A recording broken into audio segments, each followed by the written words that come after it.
सर्वात यशस्वी भारतीय फुटबॉलपटूंपैकी एक 1996-97 च्या हंगामात JCTFC कडून खेळताना सर्वाधिक गोल करणारा खेळाडू, अर्जुन पुरस्कार, पद्मश्री पुरस्कार अशा अनेक पुरस्काराने देखील सन्मानित असणारे ते म्हणजे भारतीय राष्ट्रीय फुटबॉलपटू बायचुंग भूतिया।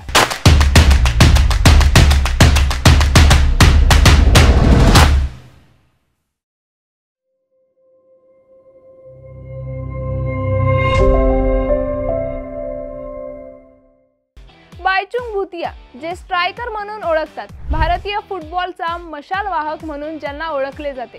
चला तर मग जाणून घेऊयात त्यांची क्रीडागाथा। भूतिया यांनी सिक्कीम मधील पाक्योंग येथील सेंट झेवियर्स स्कूल मधून शिक्षण सुरू केलं आणि अगदी लहान वयातच SAI शिष्यवृत्ती मिळवली आणि गंगटोक मधील सुप्रसिद्ध ताशी नामग्याल अकादमी मध्ये प्रवेश घेतला।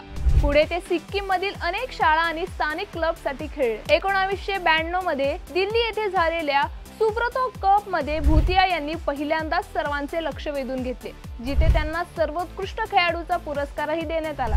माजी भारतीय गोलकीपर भास्कर गांगुली यांनी भूतिया यांची प्रतिमा लक्षात घेतली आणि त्यांना कोलकाता फुटबॉल मध्ये स्थान मिळवण्यास मदत केली।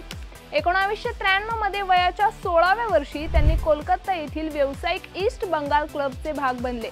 2 वर्षांमध्ये त्यांची बदली फगवाडा येथे JCT मिल्स येथे झाली, जिथे त्यांनी त्या वर्षी इंडियन नॅशनल फुटबॉल लीग जिंकली आणि भूतिया हे या लीग मध्ये सर्वाधिक गोल करणारे खेळाडू ठरले।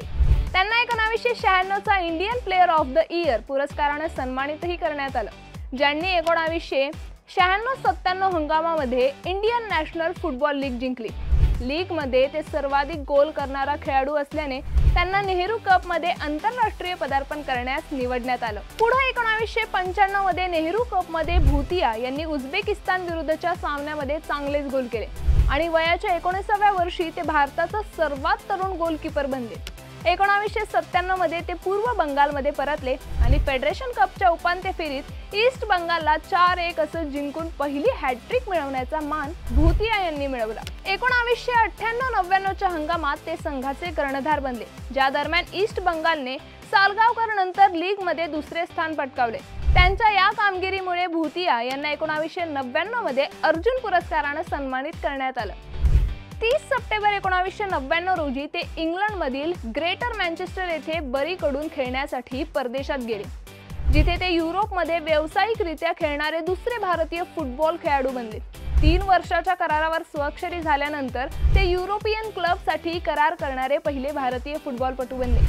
2005-06 च्या हंगामाच्या अखेरपर्यंत भूतिया ईस्ट बंगालकडून खेळत राहिले। त्यांच्या शेवटच्या हंगामात त्यांना ऑल इंडिया फुटबॉल फेडरेशनने राष्ट्रीय फुटबॉल लीगचा खेळाडू म्हणून सन्मानित केलं। 2008 मध्ये भूतिया यांनी दुसऱ्यांदा भारतीय खेळाडूचा पुरस्कार जिंकला आणि हा पुरस्कार जिंकल्यानंतर ते एकापेक्षा जास्त वेळा जिंकणारे दुसरे फुटबॉलपटू बनले। आशिया कप नंतर भूतिया यांनी 24 ऑगस्ट 2011 रोजी भारतासाठी निवृत्तीची घोषणा केली। 104 सामन्यांमध्ये 40 गोल करण्याचा विक्रम त्यांनी केला, पण 2015 पर्यंत ते क्लब फुटबॉल खेळत राहिले। 2018 पासून सिक्कीम राज्य फुटबॉल संघाचे व्यवस्थापक म्हणून त्यांनी काम पाहिले। भूतिया त्यांच्या शक्तिशाली फटक्यांसाठी आणि गोलच्या वेळी अचूकतेसाठी ओळखले जातात आणि खेळाची आवड यामुळे ते भारतीय फुटबॉलचे जनक बनले। असे हे अर्जुन पुरस्कार, पद्मश्री पुरस्कार विजेते असणारे फुटबॉलपटू बायचुंग भूतिया यांना AGC स्पोर्ट्सचा सलाम।